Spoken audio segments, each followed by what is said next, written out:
Welcome back to the channel, and this is the LiveTrack L12next. I've got one of the first units that has been shipping, and in this video we're going to take a first look at this brand new Zoom mixer recorder. I think it's going to be pretty exciting to take a look at this. Now, I have to admit that this only came in just about an hour ago, and I have the box here, but I have not yet opened it up.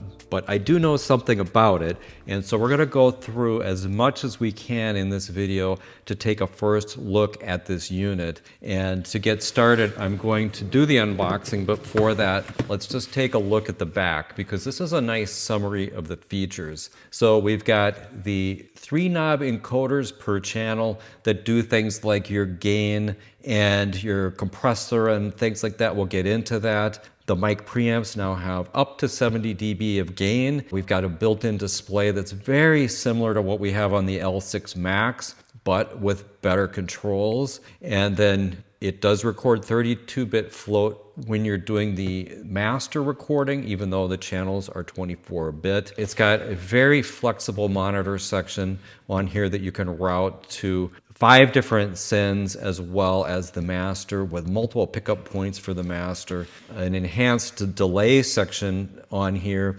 with effects, not just delay, but effects on here with the ability to control individual parameters. There's a Talkback mic, you can record with that. USB-C for connection, and it does 14:4 over USB-C as an audio interface. Now, it does have a full iPad app for remote control and mixing of this thing, and then it has scene storage for 10 scenes.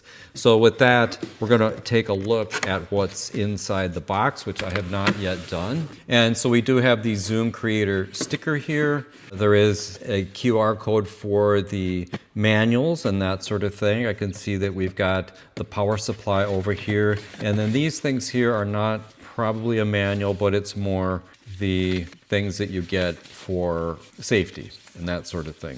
So the manual is, again, online, but pretty nice presentation here. We'll take a look at the actual mixer. Zoom has been shipping recent products in this kind of a fabric-y kind of a bag. Let me grab the power supply. The AC adapter is 24 volts DC at 2 amps. Let's just get it out for a second to see what the end of it looks like. The end of it has a standard barrel connector on there, and then the power supply looks like a 2-prong power supply. So here is the LiveTrack L12next. I'm not that experienced with the original L12, but I would say from what I do know about it, this looks like it's about the same size. It actually is much shallower than I was expecting, and while it is, somewhat plastic in construction, it does have some weight to it. So the next thing we're going to do is plug it in. Let's take a look at the back of it. So on the back, we have the power switch, we have power, USB-C. Here is where we put in the micro SD, which I will do. This is for remote. For that, we're going to need a Bluetooth adapter. We've got control in, which is for the Footswitch, and then here is a Kensington lock port on here as well. And so that's all that's on the back. And then let's just take a quick look at the bottom. So the bottom has screw terminal or screw adapter kinds of things for something. Maybe that is related to the rack mount. From what I understand, the rack mount is the same as on the original L12. I'm not positive of that, but we will look into that, and we'll make sure that that is listed in the information with this. So with this, that completes the unboxing, and a look at the back. And next, I'm going to power it up. I'm going to put in a micro SD card as well.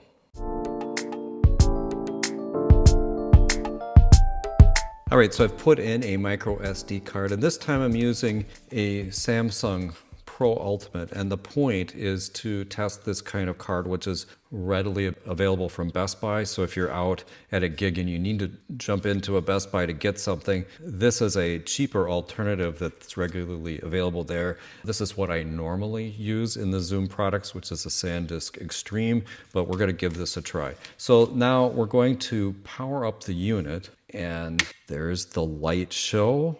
One of the things I really like about this is that we have meters on every channel right next to the faders. The only other unit I have right now that's a mixer is the Big 6 that has that feature, and I just really like that. When you've got stuff playing back, you see these meters on every single channel. That is great, and it's a great feature at this price point. So the user interface on this is very similar to the L6 Max, which I did videos on earlier, and that one can use the L6 editor to set this. But there is no editor for the LiveTrak L12next. You do everything on the front panel. Of course, you can remote control it with an iPad over Bluetooth, but not everybody's going to have that set up. So we've got 2025. We can just keep that. We'll say that the month is now set to 12 because it is. Date is the 13th, and we'll press that. And we'll go to the time of day, and I'll put that in 24-hour time mode. And then when we get to the end, we'll press OK. Now it says a new card detected, test the card. So the tests for these cards, I'm going to go ahead and do that. And you can do quick test, format, and full test. I'm going to do quick test. But what that test is doing is checking if the speed of that card is adequate for functioning with the full set of capabilities here. So we'll do the quick test and execute. Now this is much faster than on the L6 Max, where these functions are like up, down, and execute, and that's all now on a encoder on this, which is actually so much faster to navigate. And so it's going through the quick test on here. And having this display on here, even though it's very small, I feel is very helpful, even though you can pretty much operate this in mixing mode, hands-on, without diving into this. But it does give you some key setup options. So the results say that that did pass. What I'm going to do is record something. I'm not even going to learn anything else about this, but I'm going to record something. So the way I'm going to do that is using a wireless setup that I've got, also something sent from XVive. I'm going to connect this SM7 to channel 1 here and see if we could get input to output. And the Mackie speakers that I covered in another video, which may be before or after this. If it's not on the channel, it will be. All right, so I hooked up my speakers, and what I want to do is get input to output. And to set the gain for a channel, we're going to use this knob right here, and you would select its function right here.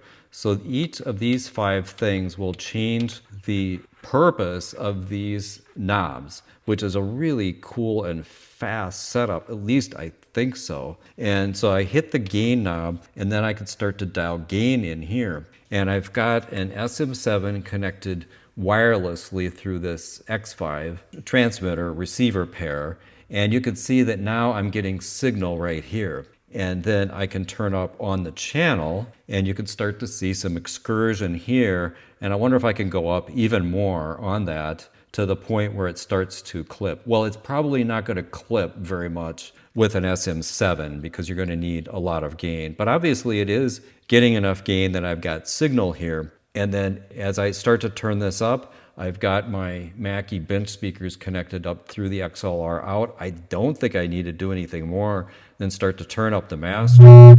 Well, that's going to be loud and feedback. So let's turn it up just a little bit. And now you can hear that I am getting input to output on this. And that is pretty cool. I wonder if I could record right away. So I'm going to turn that down. So there is an overdub button here. I'm not really sure this is how this works, but I'm going to hit this overdub button. Now this becomes live. And I wonder if all I need to do at this point is to hit record. The record light's on. I can see recording seems to be happening here. And I've got things going in on that channel. Record is enabled on this channel. And I'm talking right into that microphone. So let's hit stop. Here's rewind. And now let's switch that to play and hit play. And I'll turn this up a little bit to see if I can hear it. The record light's on. I can see recording seems to be happening here. And I've got things going in on that channel. Record is enabled on this channel, and I'm talking right into that microphone. Wow, that is really, really fun. I was able to get input to output. I was able to figure out how to do a basic recording, and I haven't looked at this unit before. I mean, this is the very first time I am hands-on with this thing. So let's turn this off, and I'm going to start to go over basically what are the features of this unit. So what we've got is basically 8 inputs that are mono, and then we've got 2 stereo inputs for a total of 12 inputs. And the first ones will take, obviously could take microphones on all of these with 48 volt power in banks, in 2 banks. So if you do want 48 volt power, you can turn it on or off by 4s. The first 2 on the 1/4 inch will take TS or regular guitar kinds of signals if you plug them in here, and then you can enable a high Z button here for guitars with magnetic pickups, which is great for your guitar, your bass, direct in. These will take balanced on the 1/4 inch or unbalanced, and then these are unbalanced on the stereo, and if you plug in one side of it, you can get mono if you plug in the left side only. So pretty conventional setup. You've also got a pad on here that will give you 26 dB of padding coming in. Now, this winds up being also the input when you use this as an audio interface, and you'll wind up with a 14 by 4. Now this is only 12 because the remaining 2, 13, 14 is actually the master. And as I understand it, all of these come back as 32-bit float over USB. However, when you're recording to the internal micro SD card, the inputs are all 24-bit. So how that works, I'm not entirely sure, but that's how I understand how it works. We'll get into that more. The master winds up being 32-bit float. And so this thing will take the 24-bit, and then on the mix bus, it'll be mixing into 32-bit float, which should really give it tremendous headroom to avoid ever clipping. And I think that's one of the design factors of the recent Zoom products, is to try to make it so that everything is as foolproof as possible, so you could get set up, start recording without having to worry too much about clipping.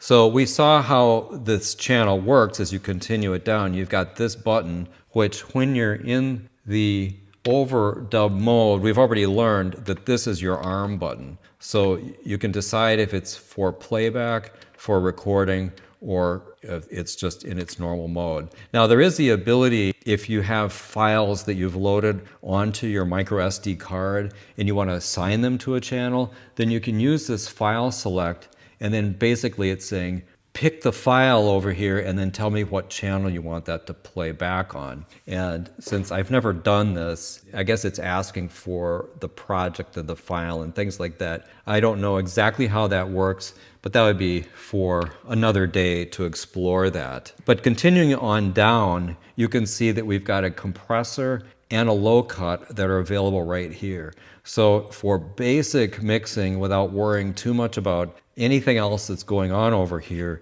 you've got everything you need kind of right in line here. Now nothing's labeled here, so you do have to refer to it over here. So this line, these will all be your gain, and this line will all be your compressor. And you've got a really nice one knob compressor. I'm gonna say really nice, I haven't tested it yet, but that it has a compressor on every single channel, I would say that's nice. You've also got low cut here on every single channel, and hey, check this out. How cool is this? As I turn the low cut, the display shows me the value. And then same thing here for gain. Now, when I turn it all the way up, it winds up coming to 60 dB, but I do know that these are capable of 70 dB, and there is a kind of a boost function that I think is built into the menu system on here if you need even more gain.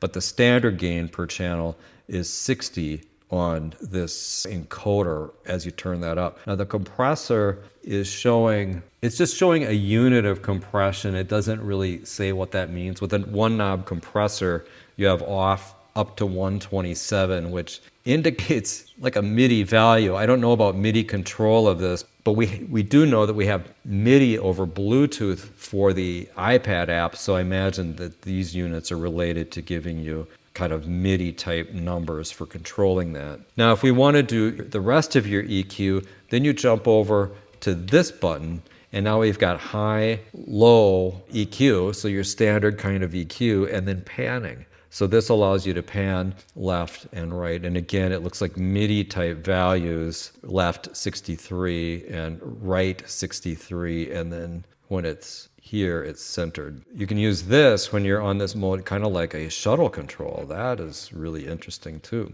So that's that. Now if we go to the next one over, this is our mid EQ, and we've got a full parametric here. So we've got the mid EQ amount, as well as the mid EQ frequency and Q. And there's better control of this, better visual control of this when we're on the app. And we will take a look at that yet in this video. And then the next column over here winds up being your sends. So sends are related to these individual 4 monitor outputs. So you could have individual mixes for 4 different headphones in stereo, I believe.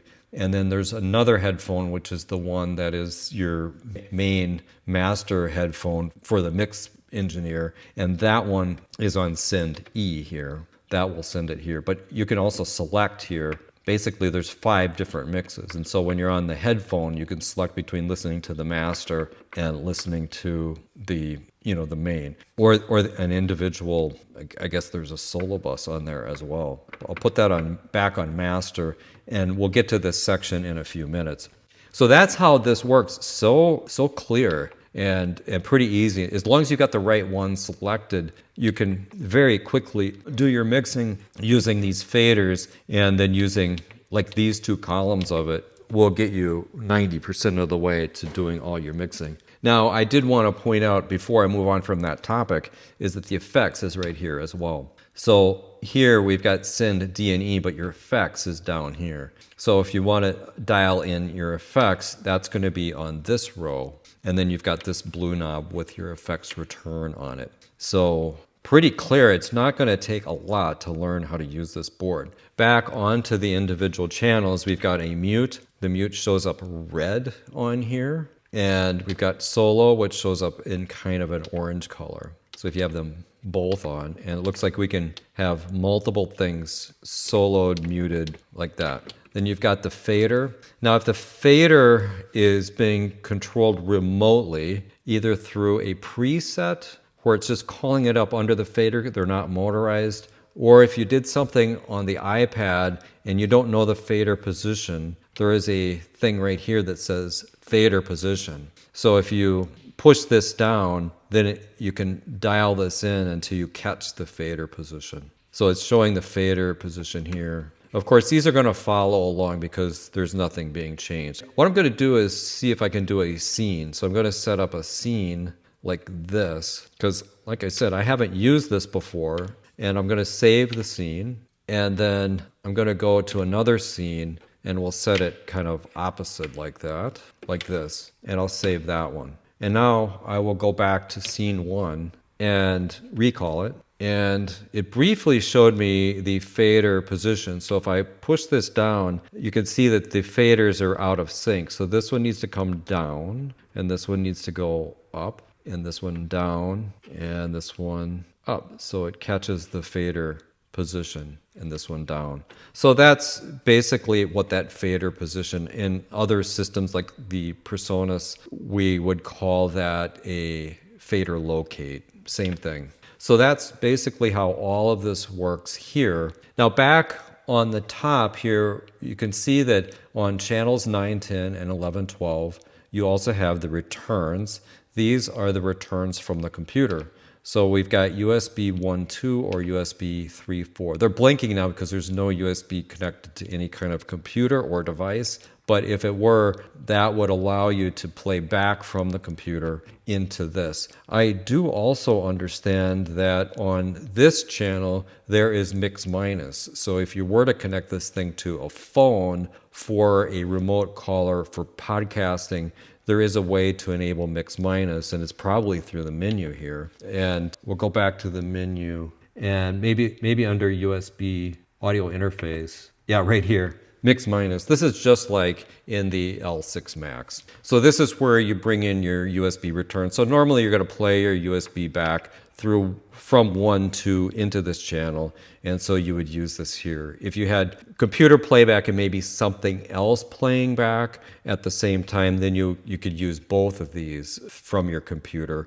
Or if you wanted DAW playback and like your sound from your computer playing back separately, you have that option here. This is very similar to many of the mixers that we've looked at on this channel. Now let's get into the monitor section here. This is actually really comprehensive for something in this price range. I mean, the original one also had a lot of outputs like this, but this allows you to pick it up in some different ways. Of course, you could use these as headphone outs, but you also have the option to use them as speaker outs. And so when you push this in the in position, it's more of a line level output, and you'd need a TRS splitter or Y cable to get out to left and right from there. But you could use these to connect to all kinds of different speakers or to send off into a broadcast or streaming situation. You could send back off out of any of these points with separate mixes. So it's really, really powerful in that way, but simple to understand. For each of these, you've got a master, or you could select to its send. Now, it calls it on here send. You can see the send mixes are labeled. So if I push this here, I can set up a mix on these encoders of those 12 input channels, and then it will come out here and set the level of it here if I have that pushed in. And then the same thing for each of these. Send B then would be on these encoders, and then send C would be on these. So you can have separate mixes there, and then there's even more. When you go to this column, we've got send D, which you can pick up right here, and that send D is then mixed on these encoders. Send E is the extra one that is for your main headphones, which you have that option to do as well. Within the master selection here, you can choose how this is going to work.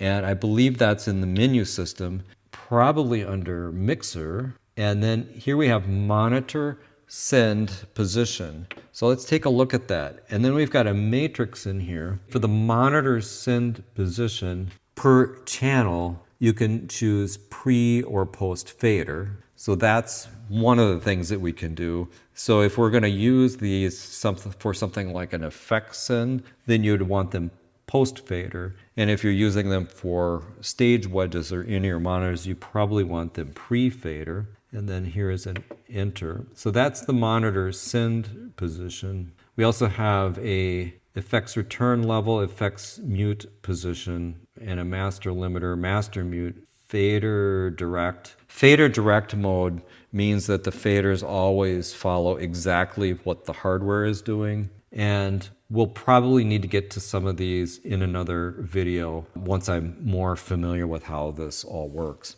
So moving on to the effects section, this is also quite simple to understand how to get up and running here. With this in here, for any of the channels, we can enable our effects send level right here. And the overall effects level comes up here on the blue knob. And then the choice for the effect is just done with this encoder as it rolls through all your various things. So from Hall, it looks like you need to push it to select it. So if we wanted to select basically a delay, since it's delay, then you've got tap tempo on it, and then you can basically set the delay time here, right? And you can see now you've got a parameter setting visible in the display. I really actually like this a lot. And then here's your feedback level. So you could do a lot of these things on the L6 but you kind of can't see what you're doing unless you go either into the menu or you go into the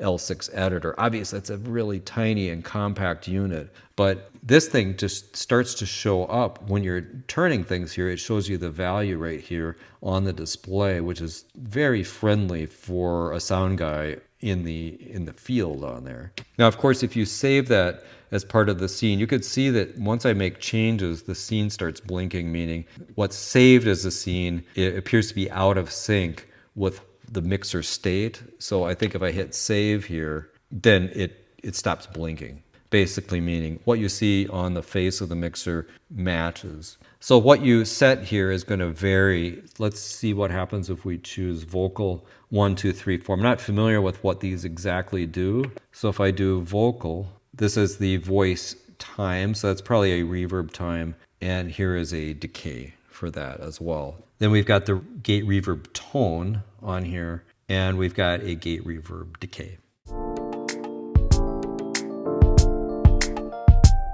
So there's two more things we're going to take a look at here before we look at the iPad app, and one of them is the metronome. So the way the metronome works is we click metronome, which calls up the metronome settings on the screen, and you can see this goes from setting the metronome on, off, setting the tempo, the click, pre-count, the sound, and a pattern for it, and typical stuff that you'd have for it. But what you need to do before it will do anything is to do basically on. And so now you could see that the metronome is on, and we'll go back and set a tempo. Tempo is set to 120. Let me dial that back to 100. And it's not doing anything, but maybe it will do it on playback.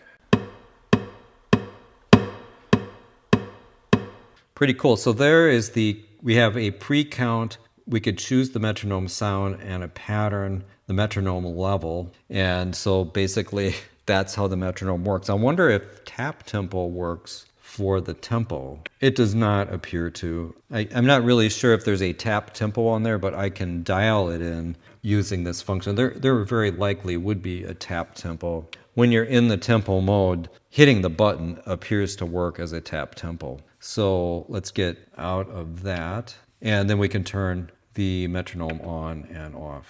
So it has some functions that seem to allow you to enable it when you want during recording, but it's a really cool function. So now I have it off and I'll go back. You know, I have not learned these things before. I'm learning it with you here right on the video. So we also have Talkback, which is a really cool function, and I want to test and see if I can record from the Talkback mic. But before I do that, let's do input to output and see if Talkback works the way I think. I think when you hit Talkback, it's going to come in here on channel 1112 because it says Talkback right here. If I talk into this mic, I should be able to talk and then hear it. All right, so I'm doing Talkback, and let's see if we can hear it through the main speaker. And indeed, in the room here, through my speakers, I do hear it. And there's probably, the return level for that is probably set here on 12. And where it is sent would be, I guess, where you have 1112 mixed in. If you wanted it coming through here and not through the main speakers, obviously, you're going to set it up on your mixes to these individual ones. And if you turn this up, though, you're going to hear it through the main.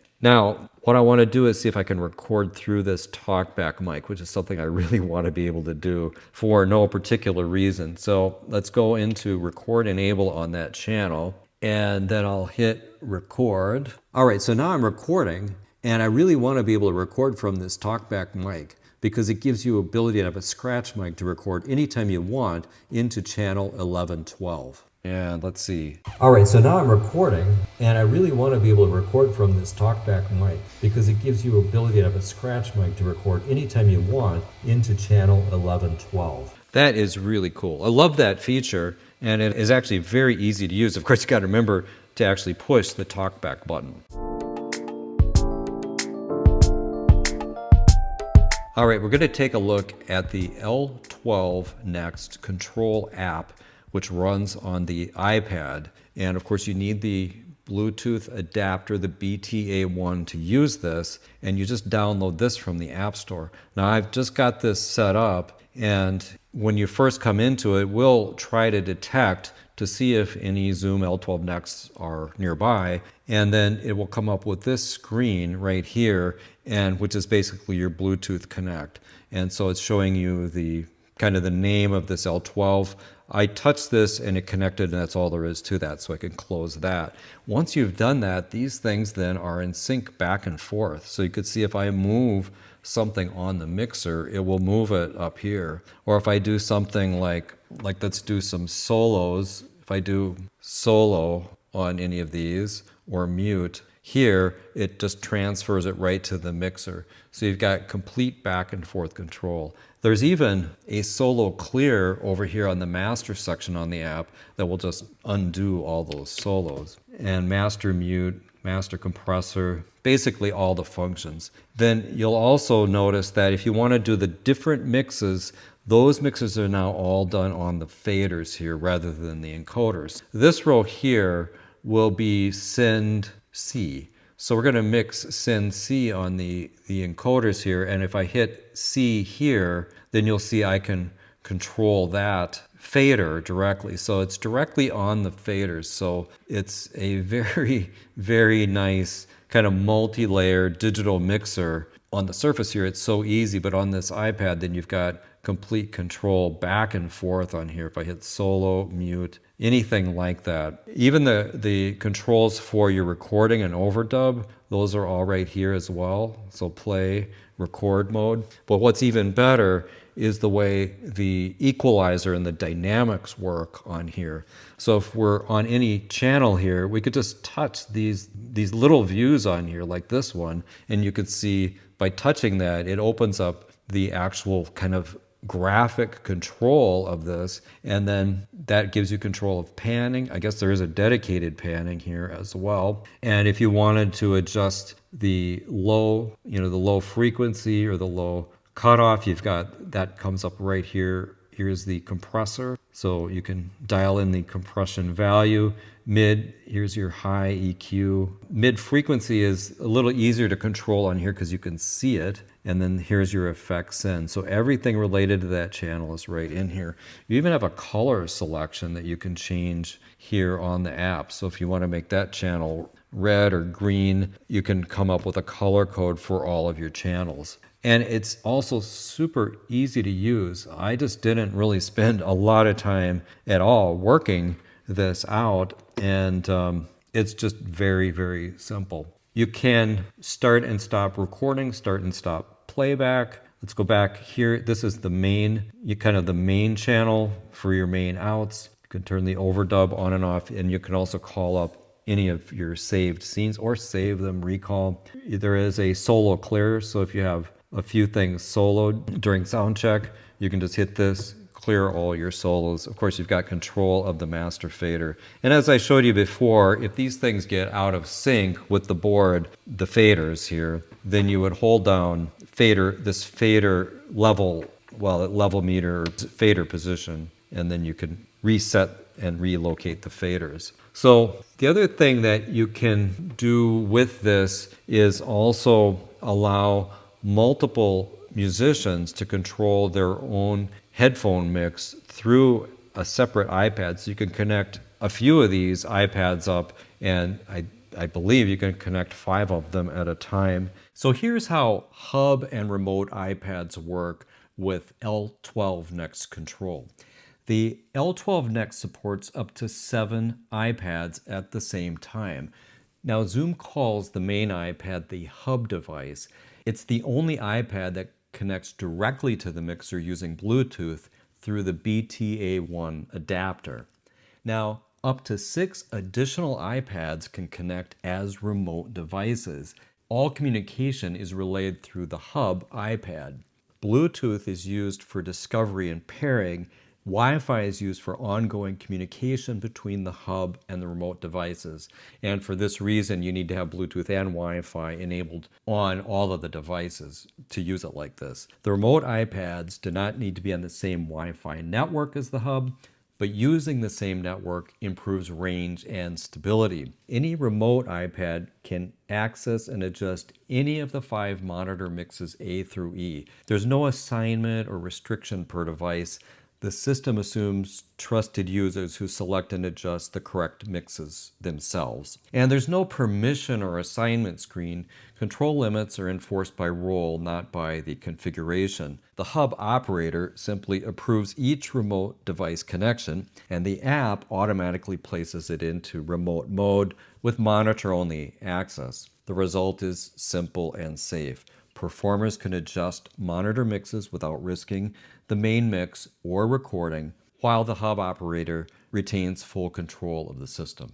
Now at the top, there are a few selections for which pages you're looking at. Here, this pulls up the settings dialog box, so the level meters are pre or post fader. I think that's these little level meters at the bottom. I'm not entirely sure. There is the ability to basically choose the effect here, and this matches what's on screen as well. So if you selected room 1 here, then it shows up here, or you could change it down here by going to, let's do spring reverb, and it just jumps to spring reverb right there. And your 2 settings then are settable right here as well. So full and very simple control. Here is a parametric EQ for the master, which is not something that's visible there. You can turn this parametric EQ with separate bands. So this is something you could use to match to your room, the overall master level, or maybe to control feedback,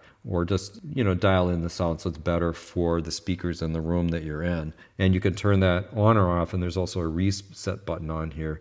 Very nice visual. And then here are scenes. So the scenes we've got here seems to be saved to files on the unit, or maybe on the SD card, almost certainly on the SD card, but here you can manage them. So if we wanted to delete one of those or recall it, rename it, a little bit more control than you've got here, but it's the same thing. So then back here shows the channel strip, and the channel strip color is also selectable. So if we choose a channel, go to the color, and then you can put in custom colors for your different channels, which is always fun, and it's a nice visual if you're there on screen. It also appears here that right here I can pull up the channel name. So if I wanted to call this something else, let's just call it drum, done. Now you've actually changed the name of the channel right here. So you can change the name as well as the color. Now I'm kind of learning this as we go along,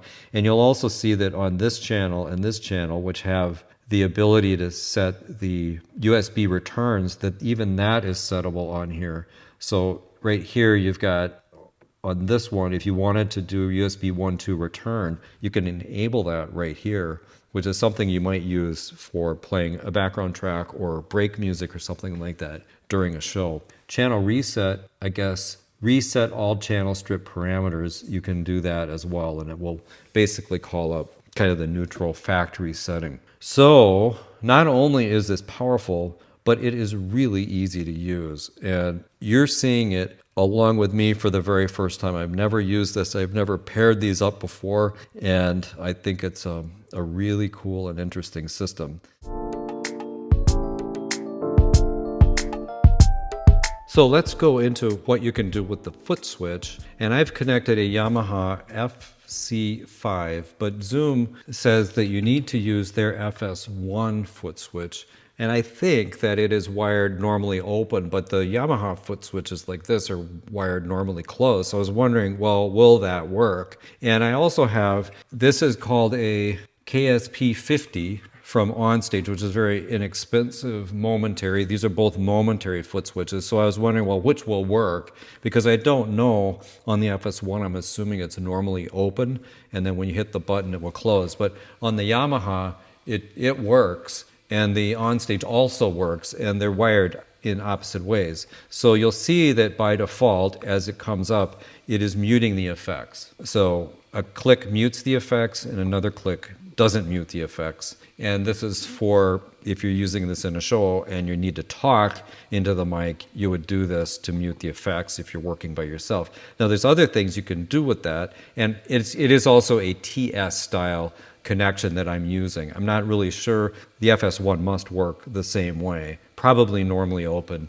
with a TS connection on quarter end. So you could use any foot switch that has those kinds of features. So the way you control what it does is to go into the menu, and then you'd scroll through the menu system here until you find System. And in System, it has in here Control In. And if you go into Control In, then you've got different options here. So if I set it, I could use this to play. And now I've set it that way. Let's go back to the beginning here. And you can see this does play, pause, play, pause. So that's one thing we can do with it. And you can see that it's blinking here, so it must know that it's in pause mode. I guess it would be the same thing as hitting this button. Stop, play, pause. So in pause mode, this green light blinks. So another option is to use manual punch in, punch out using the Footswitch. Really nice if you're recording with this alone and you want to do some overdubbing.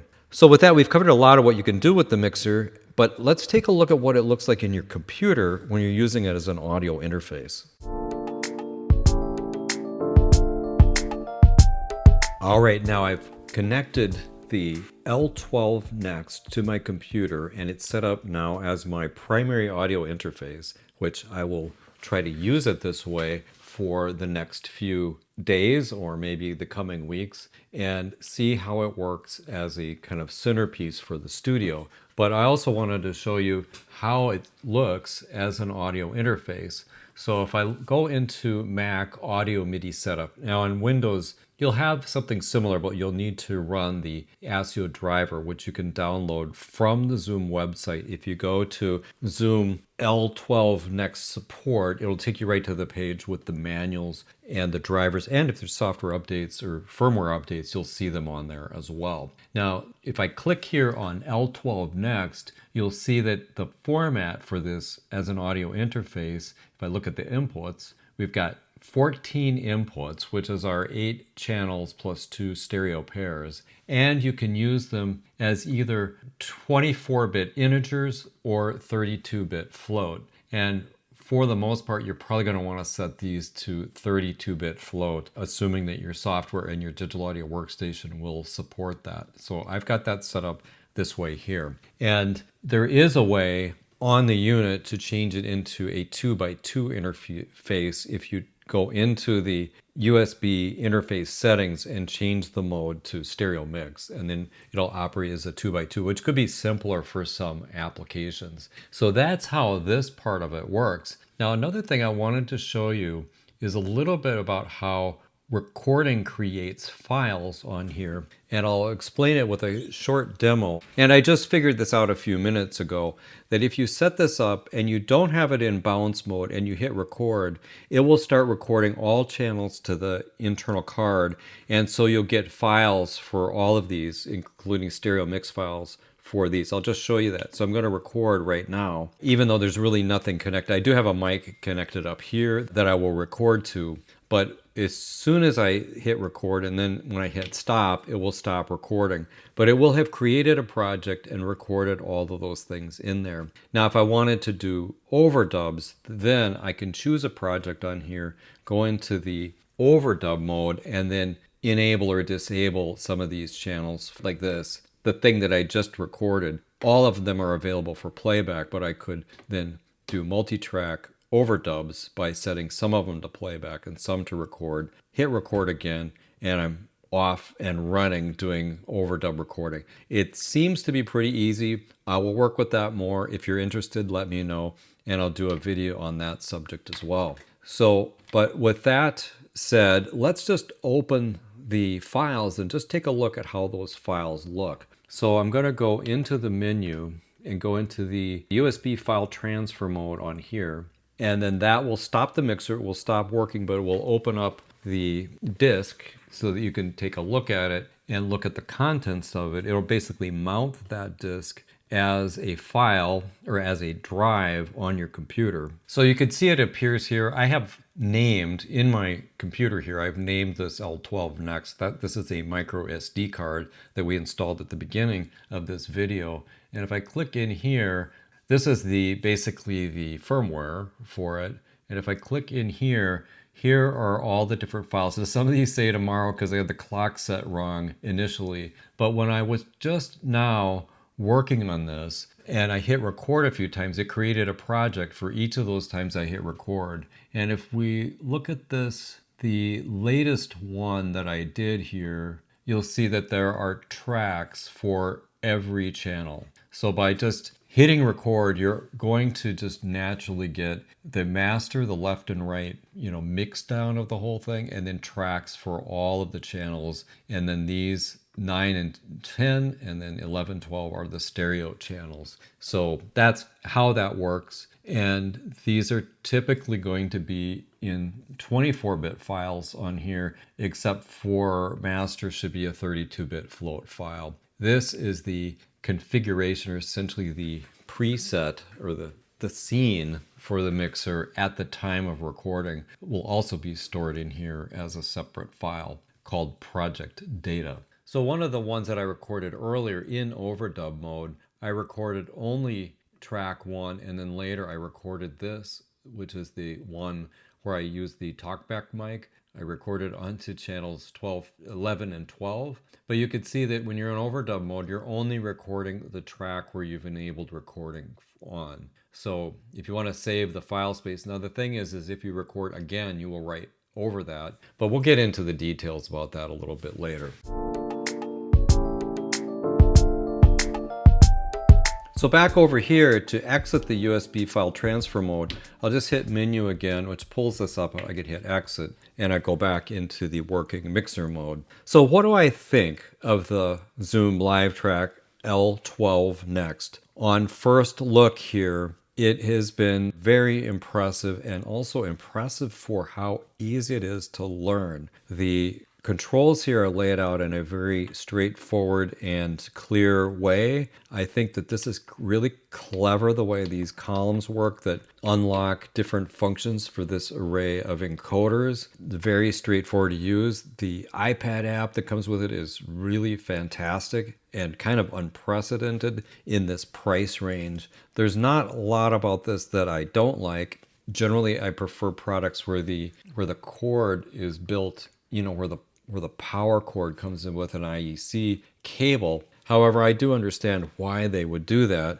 because you can adapt to different markets more easily and operate this on low power. I also like that it's very low profile. It's not particularly deep. All the jacks are on the top, and I think this is going to be a really, really popular product for Zoom. If you'd like to see more about the Zoom L12next, subscribe to the channel, and if we do videos on multi-track recording or other deeper features of this, they'll appear here right on the InventiveGear channel. And if you've decided you want to pick one of these up for yourself, then use the link on the video to link to the major retailers that carry these, and we'll get a little commission for that on the InventiveGear channel. Thanks for watching, and I'll see you in another video very soon.